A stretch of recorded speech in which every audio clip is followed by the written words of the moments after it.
Di dunia yang katanya modern dan beradab ini, ada anak-anak yang mati saat menunggu suplemen gizi. Mereka tidak membawa senjata, tidak mengenakan seragam militer, mereka hanya anak-anak, kelaparan, sakit, tapi mereka dibom. Dan dunia hanya menonton. Pada Kamis pagi 10 Juli 2025, bom Israel menghantam area dekat klinik kesehatan di Deir al-Balah, Gaza. Saat itu puluhan warga, termasuk anak-anak dan ibu-ibu, sedang menunggu klinik dibuka. Mereka tidak sedang melakukan perlawanan, mereka hanya ingin mengobati luka, mencari vitamin atau sekadar mencari tempat aman. Menurut organisasi kemanusiaan Project Hope, serangan ini menewaskan sedikitnya 15 orang, termasuk 10 anak-anak dan 2 wanita. Klinik itu adalah satu dari sedikit fasilitas medis yang masih berfungsi di tengah blokade dan kehancuran yang parah. Dr. Mitkal Abu Taha, manajer proyek dari Project Hope, menggambarkan insiden itu sebagai pemandangan yang mengerikan. Orang-orang datang mencari kesehatan dan dukungan, malah mereka menghadapi kematian, ujarnya. Presiden Proyek Hope juga menambahkan bahwa ini adalah pelanggaran mencolok terhadap hukum humaniter internasional. Tidak ada seorang pun dan tidak ada tempat yang aman di Gaza, tegasnya.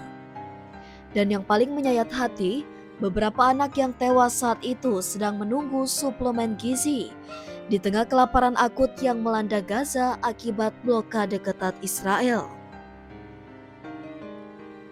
Bagaimana respon Israel? Militer mereka IDF menyebut sedang menyelidiki insiden tersebut. Klaim mereka, target utama adalah seorang militan yang terlibat dalam serangan teror 7 Oktober 2023. Tapi apakah itu pembenaran yang layak untuk membunuh anak-anak kelaparan yang sedang mengantri obat? IDF menyatakan mereka menyesali setiap korban sipil, namun menegaskan bahwa mereka berusaha meminimalkan kerugian sebanyak mungkin. Tapi apakah usaha minimalisasi itu berhasil? Jika 10 anak tewas dalam satu ledakan, serangan ini bukan satu-satunya. Di tempat lain, 21 orang lainnya tewas akibat serangan udara Israel di Han Yunis dan Muasi. Rumah sakit Nasser mengonfirmasi bahwa 3 anak dan ibu mereka termasuk di antara korban tewas. Selama sepekan terakhir, Israel mengklaim telah menghancurkan lebih dari 130 target Hamas, termasuk fasilitas peluncuran roket dan terowongan. Bahkan, salah satu terowongan dikatakan sepanjang 500 meter. Namun, dalam prosesnya ratusan warga sipil ikut menjadi korban. Klinik yang diserang itu sebelumnya menyediakan layanan kesehatan dasar dan kebidanan. Layanan tersebut kini ditutup total. Warga Gaza yang masih hidup kini harus bertahan tanpa akses medis, tanpa makanan, tanpa jaminan keselamatan. Anak-anak trauma mengalami malnutrisi dan hidup dalam ketakutan setiap detik. Bayangkan jika itu terjadi di kota Anda. Bayangkan jika anak Anda harus antri untuk vitamin, lalu dibom. Presiden Amerika Serikat Donald Trump mengatakan gencatan senjata mungkin terjadi minggu ini atau minggu depan. Tapi saat dunia menunggu, serangan terus terjadi. Trump bahkan disebut sedang memberi tekanan besar kepada pimpinan Israel agar menyepakati gencatan senjata 60 hari. Tapi pertanyaannya, apakah gencatan itu akan benar-benar menyelamatkan nyawa?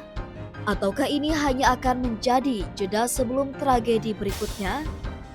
Kita hidup di zaman di mana rumah sakit jadi sasaran dan anak-anak disebut kolateral. Gaza bukan hanya tempat konflik, itu adalah kuburan massal terbuka. Dunia tidak bisa terus bungkam. Tidak ada alasan, tidak ada dalih militer yang cukup kuat untuk membenarkan pembunuhan anak-anak yang sedang menunggu obat dan makanan.